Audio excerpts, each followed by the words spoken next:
Saya selama keliling dari Sabang sampai Papua itu ketemu dengan makhluk-makhluk unik yang luar biasa. Saya pernah ketemu bapak-bapak sudah tua, umur 80 lebih. Ustaz Abdul Somad, doakan umur saya panjang. Iya Pak Haji. Apa cita-cita bapak? Cita-cita saya bangun masjid. Berapa Pak? 99 masjid.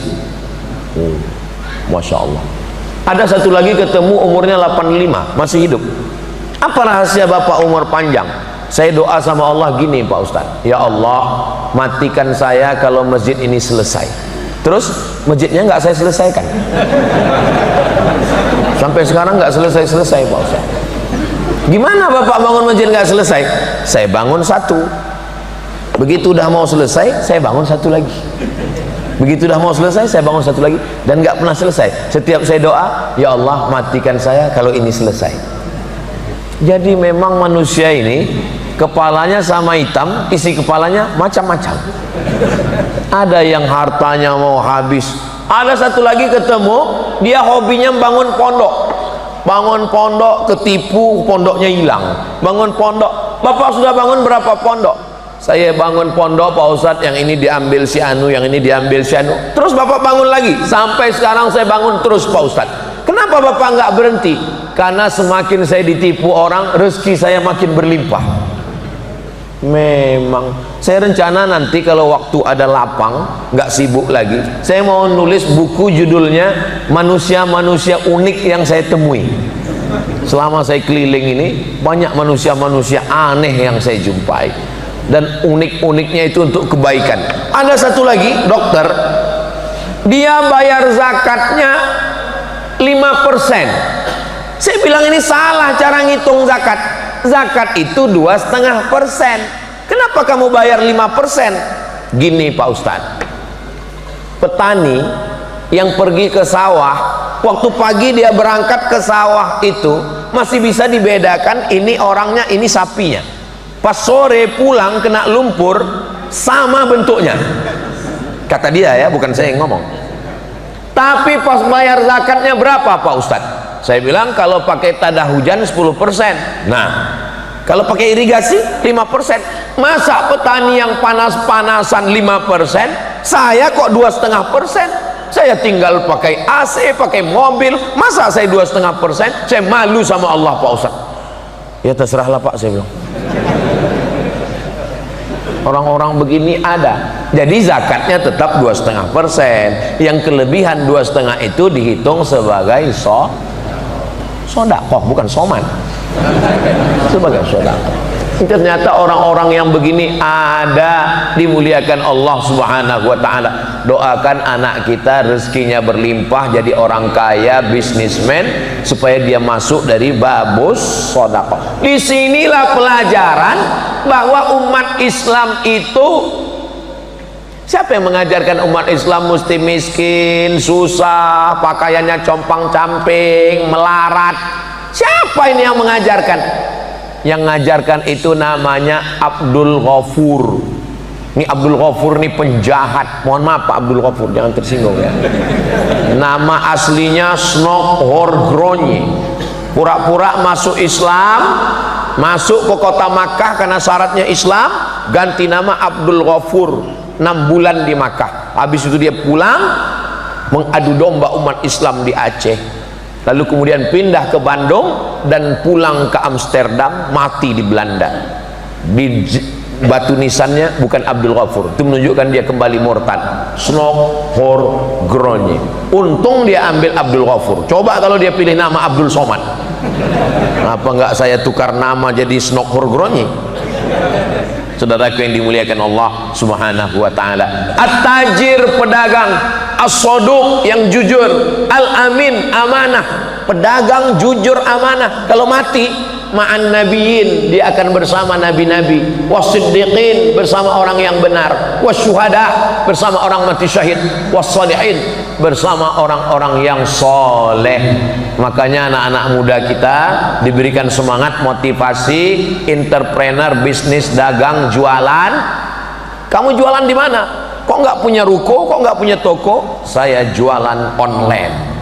Barang-barangnya kok nggak kelihatan? Saya jual tuyul. Yang dijual itu yang laku, yang bisa halalan, thayyiban, yang baik, yang bermanfaat untuk umat, memudahkan orang banyak. Rezeki datang dari Allah. Ya Razzaq, engkau pemberi rezeki. Tarzuqu man tasya, kau berikan rezeki kepada siapa yang kau kehendaki, bighairi hisab. Harta juga adalah ujian. Ada yang diuji dengan kekuasaan, ada yang diuji dengan ilmu, ada yang diuji dengan tenaga, ada yang diuji dengan harta. Mudah-mudahan saudara-saudara kita yang diuji dengan harta diluluskan Allah dengan babus sodakoh, insyaallah. Amin. Saya Ustadz mau masuk surga dari babus sodakoh nggak bisa. Kenapa? Saya nggak punya harta. Mau masuk surga dari babus sholah nggak bisa. Kenapa? Karena kebetulan saya sakit-sakitan. Kalau gitu masuk dari babur royan, puasa. Saya mau masuk dari pintu puasa pun nggak bisa Pak Ustadz. Kenapa? Karena saya sudah diponis dokter sakit lambung akut. Apakah saya mesti masuk neraka? Jangan. Terus ada pintu namanya babul kaziminal ghaiz, pintu menahan amarah. Puasa nggak bisa, sedekah nggak bisa, sholat nggak bisa. Maksudnya banyak. Yang wajib tetap, sholat subuh, zuhur, asar, maghrib, isya tetap, puasa Ramadan tetap, zakat tetap. Tapi untuk lebih nggak bisa. Jangan putus asa. Ada namanya babul kaziminal ghaiz, pintu menahan amarah. Ini amal hati.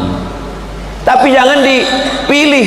Ketika ditanya, kamu mau sedekah untuk bantu pondok Riyadul Jannah? Enggak. Saya sudah milih pintu, ya udah nahan amarah aja. Nah, ini orang tidak benar.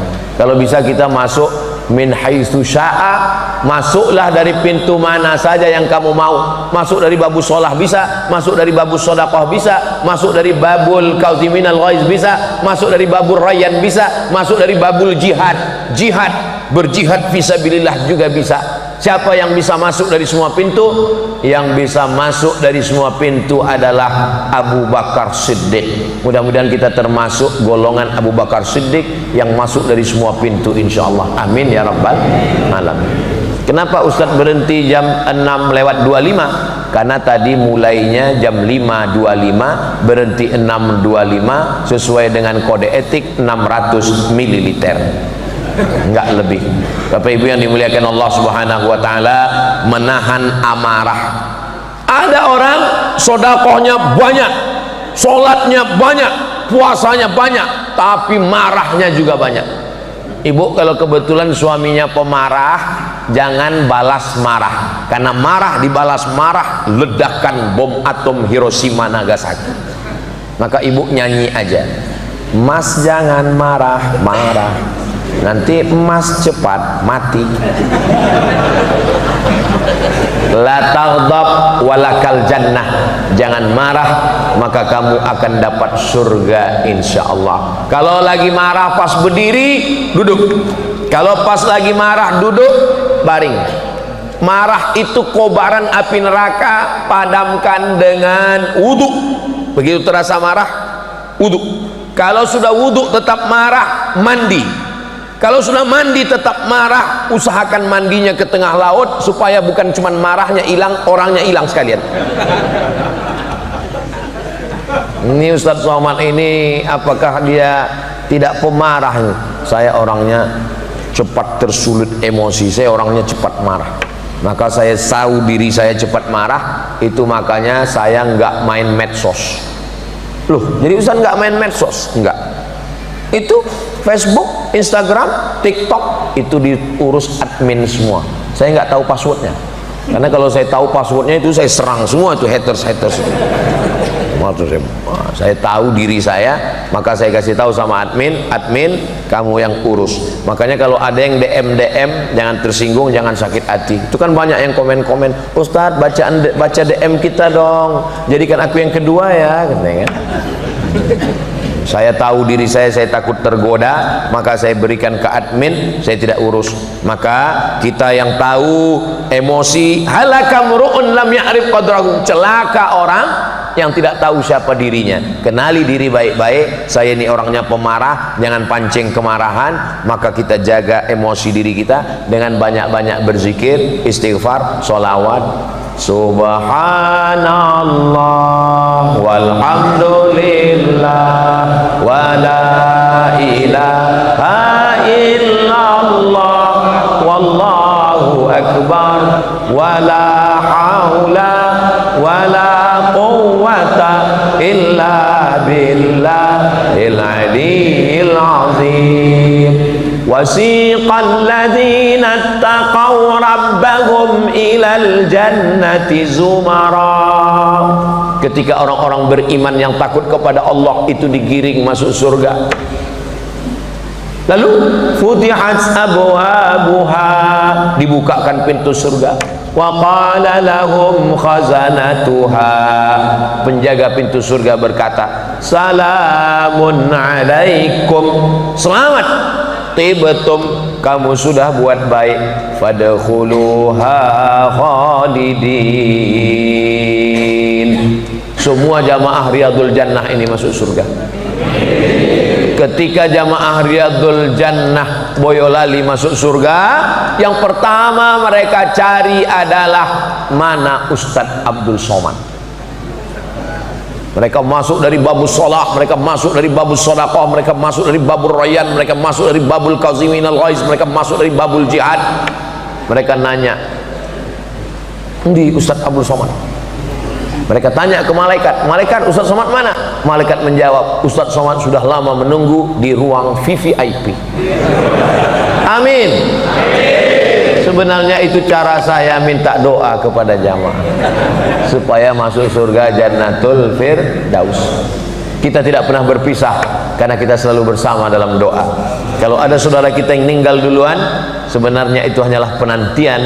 Dia sudah menunggu di pintu surga dan kita akan bersama nanti di dalam surga yang tidak ada tipu, tidak ada bohong, tidak ada nifak, tidak ada dengki, tidak ada hasad, kehidupan yang kekal abadi. Bapak, ibu akan masuk ke dalam almar'u ma'a man ahab, orang akan bersama. Kama jama'tana fi hadzal makanil mubarak, sebagaimana engkau kumpulkan kami di masjid yang penuh dengan keberkahan ini, kumpulkan kami nanti di surga Jannatul Firdaus ya Allah. Amin ya rabbal alamin.